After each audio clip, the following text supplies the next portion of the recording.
Today's webinar on the governance gap, why policy breaks down at scale. Today, we're getting into something that most security teams have experienced, but few talk about plainly, the gap between what your governance policies say and what's actually happening across your environment. To dig into this, I'm joined by Rob Gurzeev, CEO and co-founder of CyCognito, and Ben Herzberg, Senior Director of Solutions Marketing at Commvault. Okay, over to you, Rob. Thank you, and pleasure to do this, Ben. Couple of words about CyCognito for everyone's context. So CyCognito is in the exposure management space and one of the leaders in the outside-in exposure management, meaning that we help enterprises understand where is their stuff, meaning servers, data, now AI applications and resources. And then we run black box pen testing to identify what are the few paths of least resistance into their data are. So on this webinar, we'll try to address what's between the plans around governance and resilience and where that rubber meets the road. Ben, over to you. So, hi everybody, and hi Rob. Very excited to be here. I'm Ben Herzberg. I am part of Commvault. I joined Commvault through the Satori acquisition about 6 months ago, where I was part of the founding team as chief scientist and VP marketing at some point. And before that, I was leading research at Imperva and several other technical leadership positions in cybersecurity. And if you look back long enough, I was even doing penetration testing, not automated, manual, all manual, which was a lot of fun, like a roller coaster fun. So I always have a weak spot for anything that's PT or PT related. So because it was definitely an exciting time, a lot of rush when you find things that were not intended to be found. So definitely sweet. Yeah, so that's a little bit about myself. Commvault, for those who do not know Commvault, Commvault is a leader in data protection, in the data protection space, cyber resilience. So basically ensuring that if, or should I say when, things go wrong, you can bounce back easily and recover whatever you need to recover. And Satori, prior to the acquisition and also now as part of Commvault, because it's still a standalone product, is a data security platform or a data access governance platform to ensure that users can access data in the way that the organization intends data to be used, masking specific data, just-in-time data access, and so on and so forth. That's great. That's great. So looking forward to this conversation, and we can start off with an interesting and spicy topic, which is maybe where governance fail, which can be a fun place to start. So obviously, I think that over the last few years, so many risk leaders are talking about resilience as a super important aspect in cybersecurity. And I think that major investments are going into resilience in a couple of angles. Commvault area is definitely one of them. Identity management is another. Maybe let's start from where do you see that failing mostly? Do I see it failing?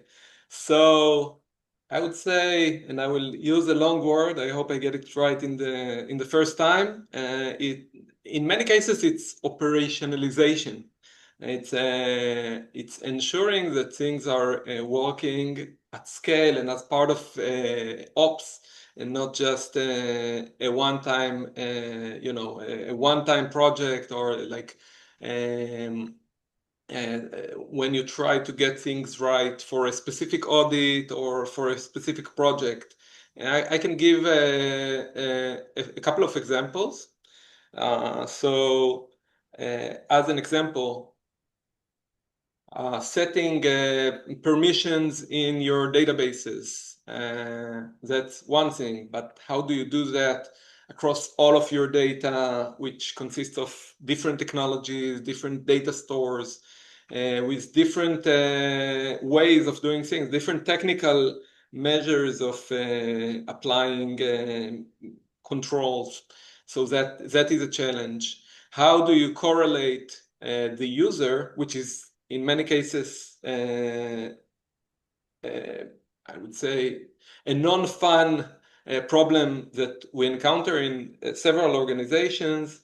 How do you correlate the user, which is behind a BI tool or an AI agent nowadays commonly, with the actions that were done? In many cases, the user is asking a question, and maybe I'm jumping forward to AI, but the user is asking questions to an AI agent, and that AI agent is using credentials that are specific for that agent.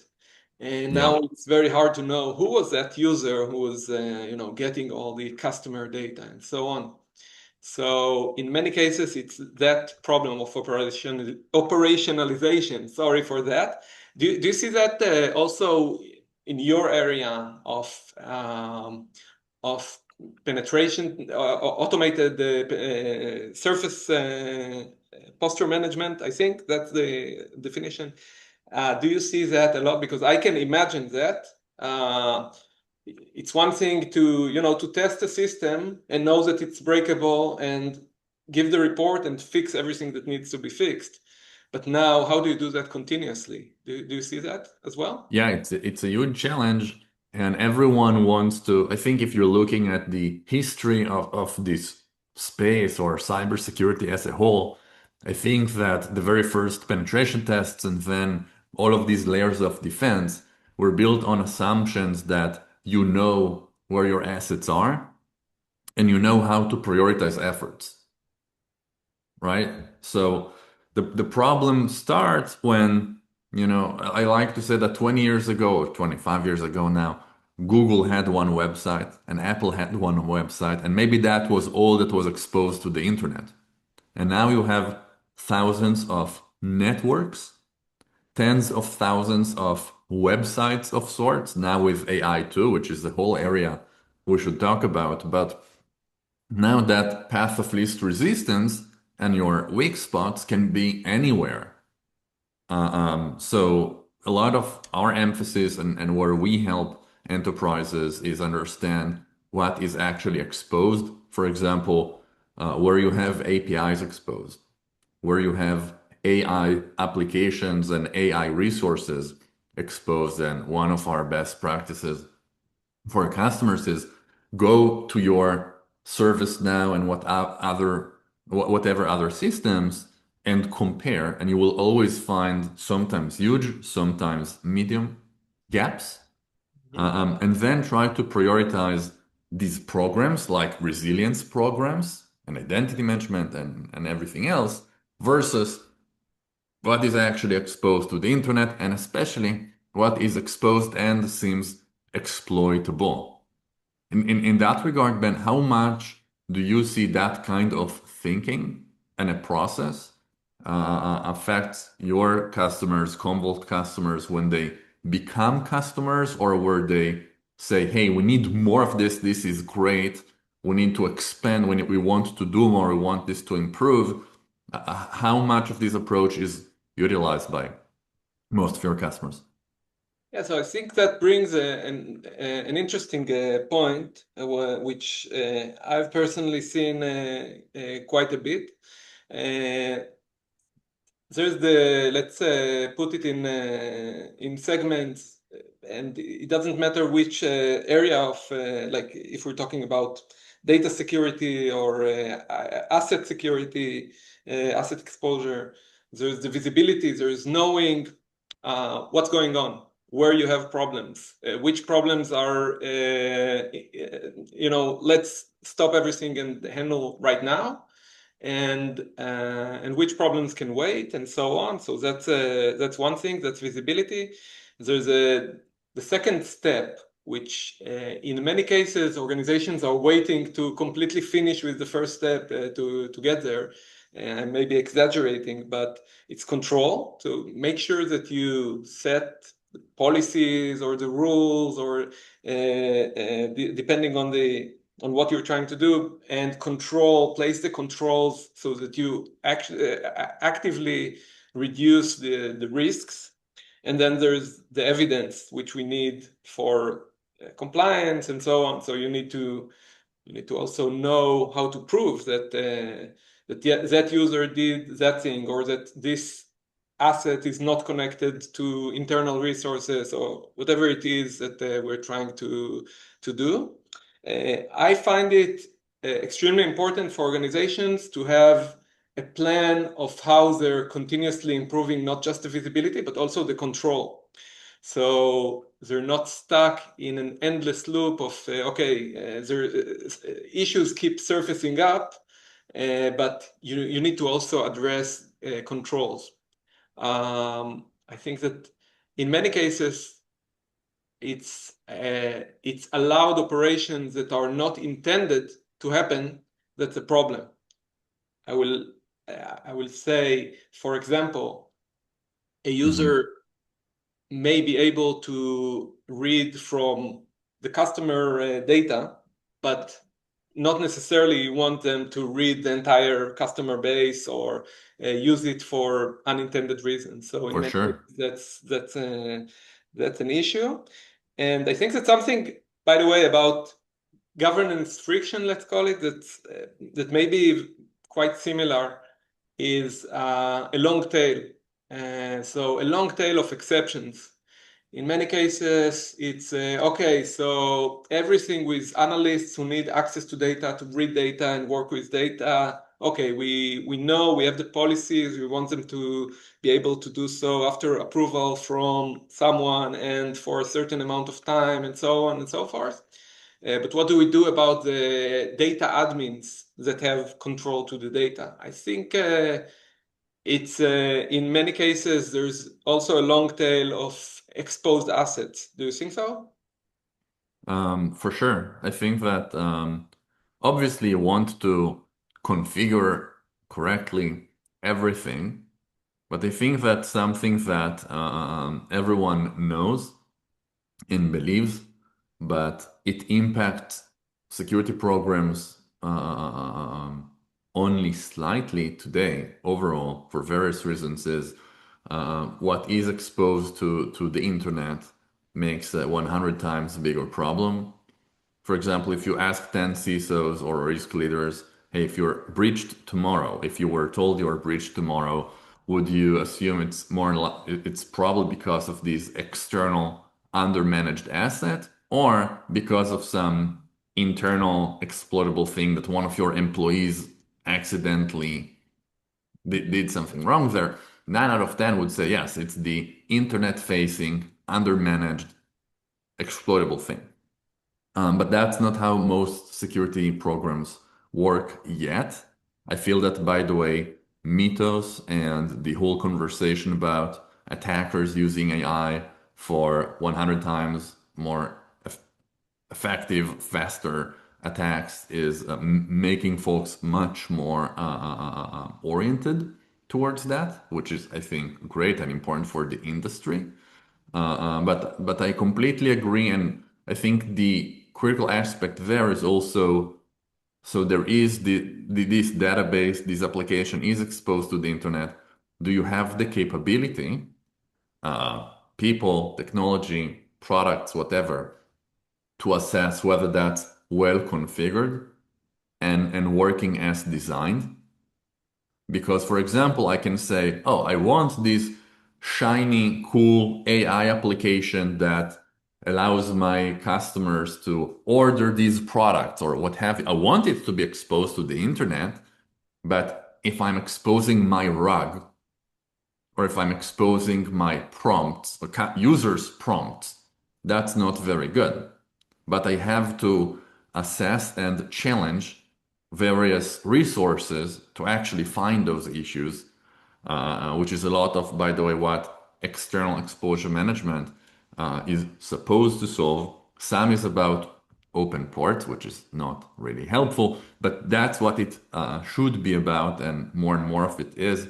How much of that, Ben, do you see your customers do when they're trying to understand, I need to prioritize my efforts here, or this subsidiary, I acquired this company, speaking of acquisitions, I acquired this company or this brand, I have these facilities in this other country, they make 90% of my problems, I need to invest more there. So, first of all, I would like to say that in many cases it's two parts of the same problem. It's nothing that that you need or should separate. It's all part of your risk equation. But for example, even if my user is breached, what's the blast radius? What can I do as a user? Can I access everything? Does the organization follow the least privilege principle? Do we understand that we have a problem early on, or do we understand that after 18 months of the attacker using my credentials and violating the company's data assets or internal applications and so on? So I think it's all of these things. They work together to create a chain that is exploited by attackers, and reducing the risks requires addressing the entire chain. So you spoke about M&As, and I think it's a use case that is very relevant, that we see as something that's very relevant. Why? Because M&As are an unexpected, or they're probably expected to a certain extent, but they create a lot of issues. People change and transition and leave or are let go. In many cases, the organizations are not fully aware of what that means, that that person leaves. Processes sometimes are just abandoned because people have other priorities or other tasks are assigned to other teams, and that can create a disruption in what was once a working ecosystem of a company. And technologies also change. I see that we're doing that in a very tidy way, the acquisitions that we've had. But over time, obviously, some of your services, you're replacing them with other services. So there's friction where things can indeed go wrong. And in our case, at least, some of our customers are using Satori, or now Commvault Satori, to level the playfield, to make sure that, okay, so you have this data store where users are used to get data from, but you also have other platforms that users access through BI tools, through IDEs, through Claude, through whatever it is that they're using to access data. And you want to ensure that the same policies apply, that if that person called Ben does not need to see any PII, and they should not see any PII, whether it's Snowflake, SQL Server, or whatever data store it is. So I think M&A is a disruption, like a cloud migration, which is also a different type of disruption, but it's also a hard to manage process. Is that a use case that you see, like customers coming to CyCognito? And this would be an interesting, I'm sure that there are customers that are coming to CyCognito because of the disruptions caused by M&As. But do they come before the M&A or during or after the M&A? Yeah, we're seeing both for sure. Honestly, mostly after, because before it's a process that CFO or the legal department leads usually, and often they're more focused on getting the deal done rather than, hey, this is an opportunity to learn and do a proper and deeper business assessment, business risk assessment. But I think that more and more CISOs and cyber risk leaders are saying, hey, this company we're acquiring is telling us that they only have these three problems. They probably have 20. And you, Mr. or Mrs. CFO, you're assuming we can retire ABC licenses within 1 year. But because of all of these issues, it will actually take 3 years. And so there are so many advantages in actually knowing what we're acquiring. Now, the big technological problem everyone had for many years is you only had really security ratings products for many years being able to tell you what this company is. And security ratings products are great idea. I think that most would agree that they're not very helpful in terms of actually risk management, simply because port scanning and basic threat intel can only tell you so much in terms of what the data actually is. But we do have customers who are telling us, look, we care about it. We're willing to pay and to invest in assessing risk. Smart risk leaders are also saying to the company getting acquired, which is a very cool trick or best practice I would recommend everyone to use. Mr. Company that is getting acquired, you said you only have these three problems.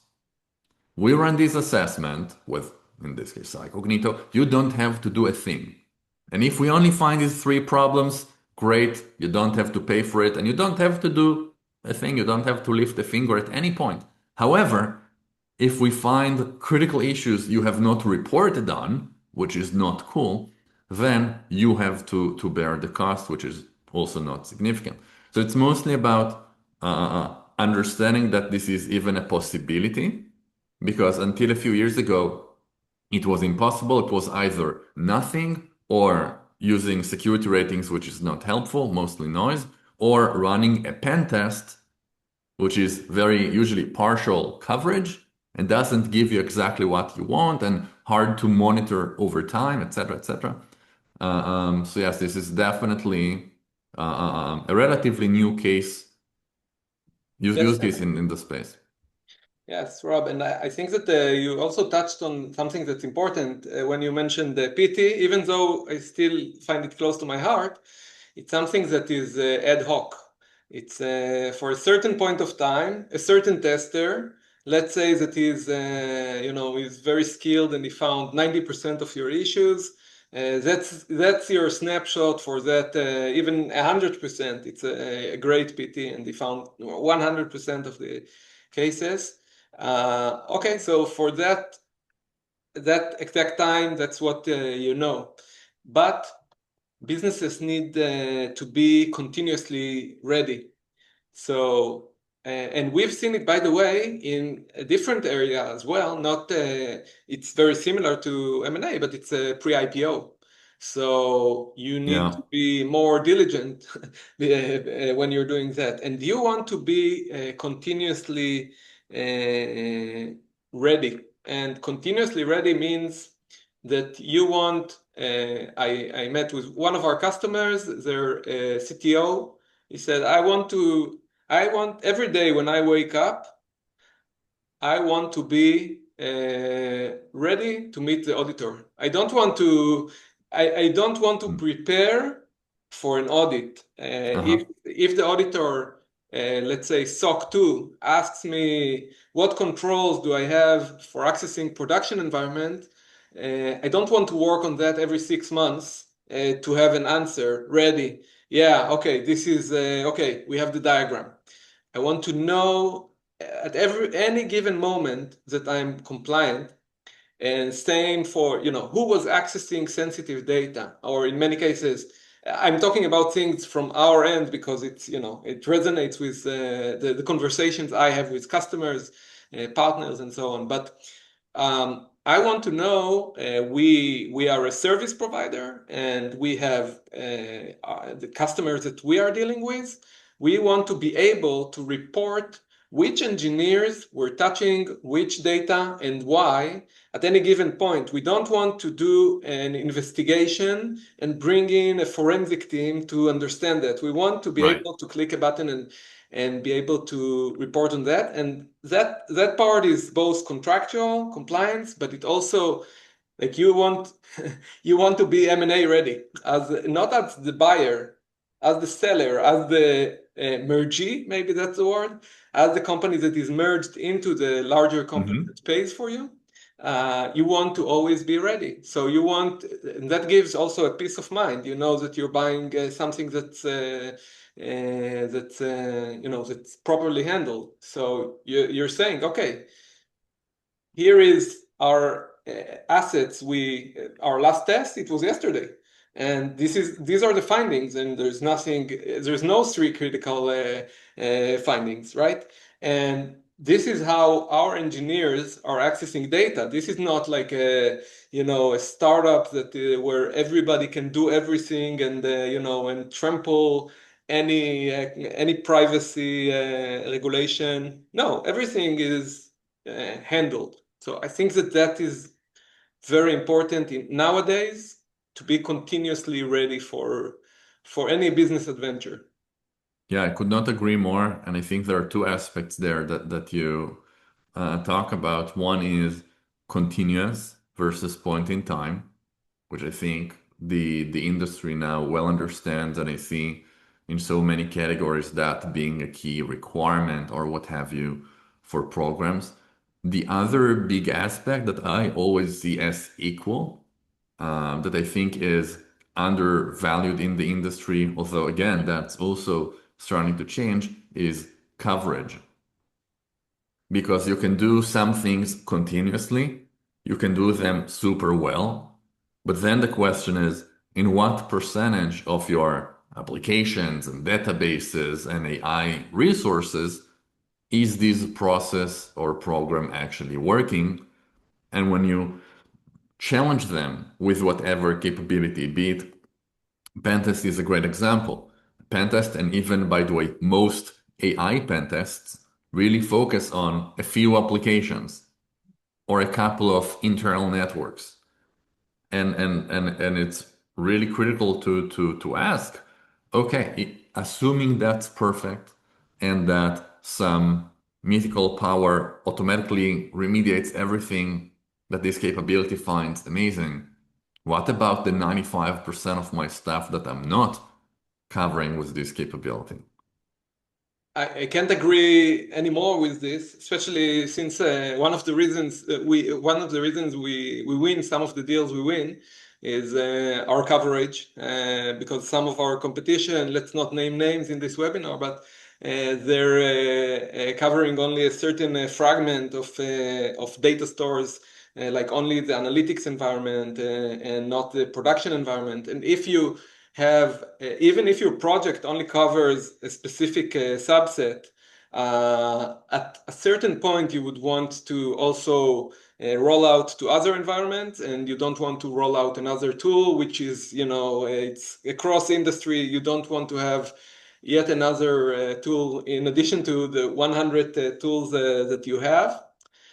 Something else where it resonates to me, and this is more of a Commvault issue rather than a Satori issue. So it's our core business is something we call ResOps, or resilience operations. It's the same concept applied to data protection. It's let's take testing, for example, because you mentioned testing. So in many organizations, backing up data is easy. Restoring is when you know if you got it right or not. And in many cases, and I can recall some from different companies that I worked at. Recovery is always the tricky part. And then in many organizations, tests are done, so you know that you can bounce back. But in many cases, these tests are not adequate. And I can say, like, as a former engineering leader, I can say, your software is as good as the test that you're running because you keep changing things in your software. Especially And now, yeah. yeah, and you need to make sure that everything still works. And if you're not testing, properly, and you will just have a old and buggy piece of software. So the same thing goes for restoring an organization to the way it needs to be, to a minimal viable company.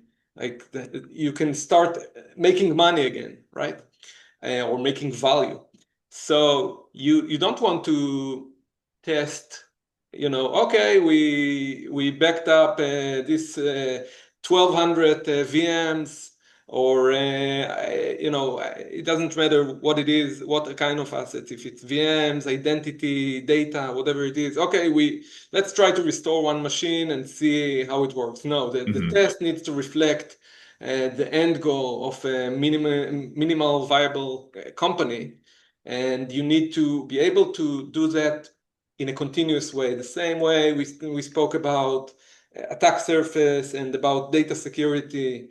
Everything is down to operationalization, because if it's not a matter of scale, then it's not very interesting problem to solve. It's very easy to solve it, but companies are usually complex creatures where they have lots of abandoned applications and authentication methods that no one remembers that there was a way to access that system. And there's this user who can access all data. Why? Because he needed that for 5 years ago for a project. We all know all of these things. And that when you have a lot of data and a lot of applications, a lot of complexity, that's where things are hard to detect, and you need to operationalize. You need to be continuously, monitoring and limiting the risk exposure. Yeah. And do you see, because we have to talk about that too, but it is actually a fascinating topic. Do you see AI applications changing that at all? What is AI? That should be the answer. I'm surprised, by the way, that we reached this far in the discussion, and except for some Claude comments, we did not yet discuss AI. Definitely, in our area, it's like most areas, it created a fascinating disruption, in my opinion. If you look at what happened in the last few years, let's say 2 to 10 years, I know it's a wide scope, but it really depends which organization we're talking about. Let's see what happened when we're talking about creating value from data, or making use of data, or fixing data, but all of that, especially making value of data, whether it's insights, products, data products, and so on. So we had the cloud migration, where data became easier to store, easier to process, cheaper to store, cheaper to process, with many different platforms. Let's not name names, but many different platforms to do that, many different services that created situations that I still remember the old times before that. It's amazing. The things that you can do are amazing. And then with self-service analytics, that also created another mini disruption, or not mini, but if once you had to be a special person to make, to analyze data and even apply data science and understand what is forecasted, and all of that became commodity. It's not. I'm saying that it's maybe it's a charged word, but it became commodity. Hmm. A lot of people in many of our customers, from the CEO to the last person in the organization, they're all using data and they're all doing analytics. Maybe, I don't know, 10% of the company do not. So that's crazy. That wasn't the case a few years ago. Yeah. And lastly, which brings us to what we discussed, it's AI, which created a situation where if I'm a user and I want to know something that's internal, I can ask a question, and I don't even know where that LangChain engine or that Claude or OpenAI, I don't know even what's a table. I don't know what's a view. I don't know what's a database. But I'm asking, like, give me the eight customers with the top risk of churn, um, based on what you think, because that's what users do. And then the agent or AI application, and let's not get into the specifics of RAG, not RAG, and everything, or a tool, but it goes and it fetches data, and you don't even know where it came from. And in many cases, I think I mentioned that in the beginning, but I was on a call, I think this week, where they said, oh, no problem. The agent is connecting using a service worker, and we don't know which employee was asking the question, but we have to move on. Uh, Users now, that's what they expect. They expect to ask questions and get answers, and they don't expect to need to write a query. That's only I do that. Only I write Hmm. queries. So yeah, it's so this is a very, and think of the process is also, it's scary, but it's also amazing, because you can integrate that with your data security, with Satori as example, of course. You can integrate that with Satori so that when you want access to data, the AI agent says to himself, like, what data can I access that it's relevant to that? And it knows the policies, and it tells you, okay, you need that data, but you need an approval for that. And you click and you get an approval, and everything is happening in a very governed way. So that's also great. So it can either be a total disaster, it amplifies. It can either be a total disaster, or it can make the organization work lightning fast, but still in a governed way. So that's Or both. or both. Yeah, that's always yeah. So that's really fascinating, and I assume that attack surface is also facing disruptions by AI. But Hugely, yeah. I think the interesting thing, maybe we can close this part of the conversation with that. The interesting thing is, uh, um, many enterprises push all the employees and teams to use AI, to your point, to move faster. And it is fascinating and amazing to see that people in finance, in HR even, are building stuff and are coming up with new kind of insights and data analysis that they were never able to do in many cases. That's the amazing part. The scary part is now that instead of having 10 or 50 people in the company that can change network configuration or create new applications, yeah, now you might have thousands of people. And from a security and risk perspective, some large enterprises just fired thousands of people and then told this group that is staying, you have to use AI and you have to move massively faster. So from a business perspective, you're now telling people you have to succeed in this, you have to do a lot, you have to move fast, and you have to take risk by doing all of these things because very few people really understand how LLMs work or what guide rails they have, or really, in many cases, don't have at all. Like you ask the LLM, help me with X, it thinks that by changing a configuration of something this way, it's helping you, like exposing this MCP to the internet, and which solves your problem right now and allows you to do whatever. Definitely. Or if you don't have any users, you don't have any user problems. So problem solved. That's always been true. I read today or yesterday night, yesterday evening, I think, I read about a startup that connected Claude to their production environment, and it took it, I think, 9 seconds. That was the title. Like it took it 9 seconds to completely destroy everything. So yeah, it's definitely, it's something that's such a disruption.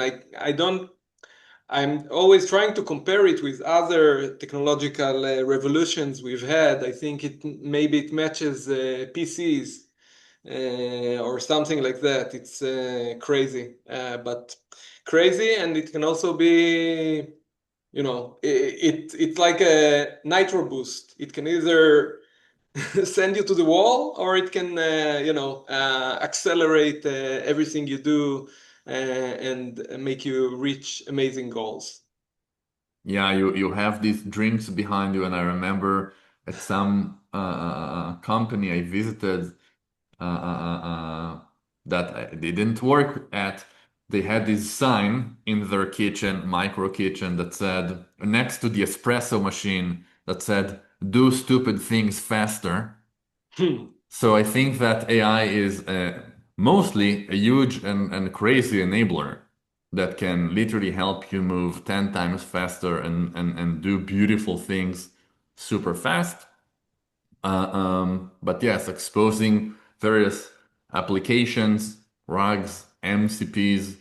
We talked about the continuous aspect of ensuring they are tested and resilient, and also making sure that everything that is relevant, not 5%, but ideally as close as possible to 100%, is covered, is critical. So really great conversation, Ben. And Michelle, if we have a couple of questions from the audience, happy to Yes, talk about thank you these. both so much for that very informative discussion. Yes, let's get on with a couple of questions. One here, how do you handle the political problem? Security wants full coverage, but business teams push back on the overhead of governance tooling for their apps. Ben, we can start with you on that one. So I was thinking there's going to be a political question. I was getting scared for a while. But okay, but that We can go to within the Polymarket scope. first. We're still Yes, within go the ahead. scope. So because there are a lot of different political questions nowadays. So I think that there's a few things. I'm not sure. I'm not prioritizing them yet, but some of the things are creating a common language between the organizations. So, or at least understanding what certain things translate into other things. In many cases, I will give an example.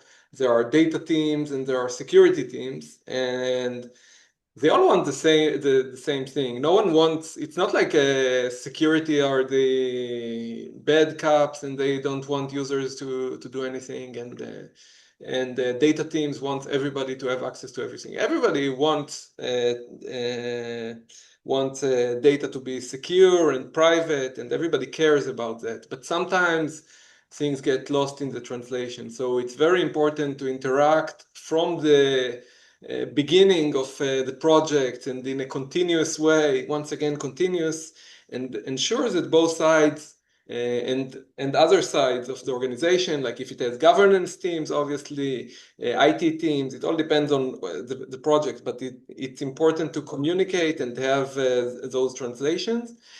And I think it's important not to view governance and even security as a tax you must pay. Like, yeah, we have this project, but now we have to include governance in it, and bummer. And no, it needs to be actually an accelerator. You need to find the right guardrails. You used guardrails before. You need to find the right guardrails that helps you accelerate, but in the right direction. So I can start with data. You can continue with other assets, but how do we want an engineer to be able to access a production environment? Do they need an approval? Maybe they don't, by the way. Maybe it's okay. Instead of having 60 engineers being able to access your SQL Server environment to fix issues because sometimes they need to do so at 3 a.m., instead of that, they don't have any access.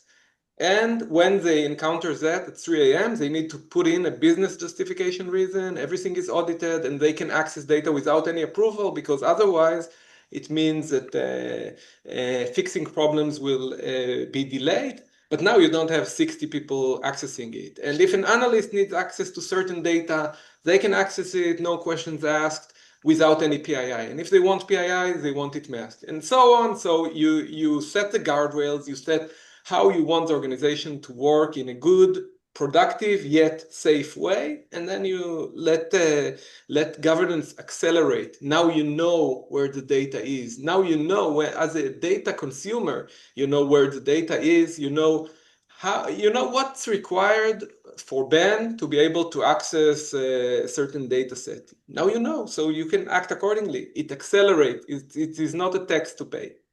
Mm-hmm. That's my Could take. not agree more. Could not agree more. I think these are really important points that are probably super helpful to folks listening to this. I will just share this quick story, which is speaking of like how to navigate organization politics around cybersecurity too. When I made my shift from intelligence agency to defensive cybersecurity, I went to this event, and on this panel, the CISO was asked how you define yourself as a CISO or something like that. And he said, I'm a storyteller. And then he explained why. Now, right after he said, I'm a storyteller, honestly, as a technical person, I said, what the hell is this guy talking about? But he then made it make tons of sense, which is if IT people or software engineers don't understand why this risk matters, and interestingly, a lot of them, most of the time, don't get it. Why X is really important, what can go wrong, etc. How likely that is. What are some other examples for companies like you where these kind of bad things happen? So I learned how powerful that is. And I think that also the realms of risk validation, not just general visibility and show me my million, sometimes millions in plural, of vulnerabilities are, but tell me about the 5 or 10 that are exploitable and that relevant threat actors are pursuing right now in the wild. And especially if you can tell me about a company like me that was breached because of this kind of an issue, that to me as a VP engineering, as a CIO, whatever, is probably 100 times more compelling, both in a one-on-one conversation and when need be in a conversation with the CEO or the board. So I've seen organizations being able to do that first and foremost as culture and as a continuous process are massively more successful than others that talk about the millions of vulnerabilities that there are and how come that engineering is not putting more effort to remediate the 2 million vulnerabilities that allegedly exist. That's never the right approach. And politically just breaks the story or attention span. Mhm. Okay, thank you. I think we have time for one more. What's the most underestimated risk in a typical enterprise environment right now? The thing that doesn't get enough airtime. Rob, let's start with you. Sure. I think nowadays I would mention two. One that we're seeing just all over the place, and which is scary, is AI applications and AI resources that people create. I don't know how obvious or not that is to people in the community, but there are so many things that people change and create right now. We're seeing even big public companies accidentally putting very sensitive things out there. And then when you look at, speaking of coverage again, what is the last pen test? What did it actually cover? It almost never covers this kind of thing. So it's AI resources, I would say. And the second is uh, uh, um, it takes sometimes months and years to remediate some known vulnerabilities on some VPNs or these subsidiaries using a 10, 15 years old technology still, which no one is managing correctly. So I think now the Verizon DB report said that 30% of the breaches are caused by known vulnerabilities that have been out there for more than a year. So finding what's actually exploitable and focusing on these 5 or 10 things, getting to that point, which should be, I believe, a KPI. Can you tell me what the 5 or 10 exploitable things are? And then let that influence your other programs as well, is my strongest advice. So first of all, to their defense, a year can fly by very quick. So that's one thing. And yeah, completely agree. I'm not sure the first one is underestimated, though it's a very real problem. I think that shadow AI is, it's something that is it's a huge thing. So I would say that at least from what I see, and again a bit biased to what to our world, it's actually, and I mentioned this before, it's users doing things that they're able to do in an unintended way.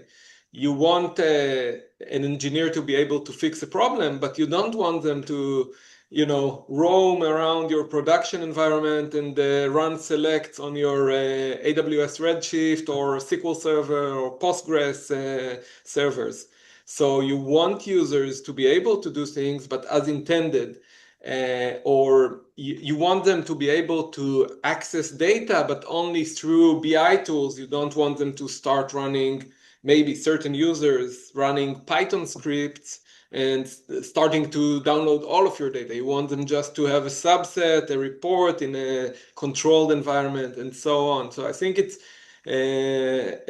a very tough problem to solve, because security teams in many cases, they have complete visibility over what's going on in the endpoints and what's going on in the cloud and the network. But when it comes to the crown jewels of data, it's very hard to even notice that a user just grabbed all the customer data, which they were technically allowed to do. So that's something that often flies under the radar, which is crazy scary to me. Okay. For sure. That is all we have time for in terms of the questions. I want to thank you. Thank you so much, Ben. Thank you so much, Rob. Thank you to everyone who joined us. We hope you enjoyed the session. And that's it from us. Hope you enjoy the rest of your day. Thank you, everyone. Bye. Yes. Thank you very much. Bye-bye. Thank Cheers.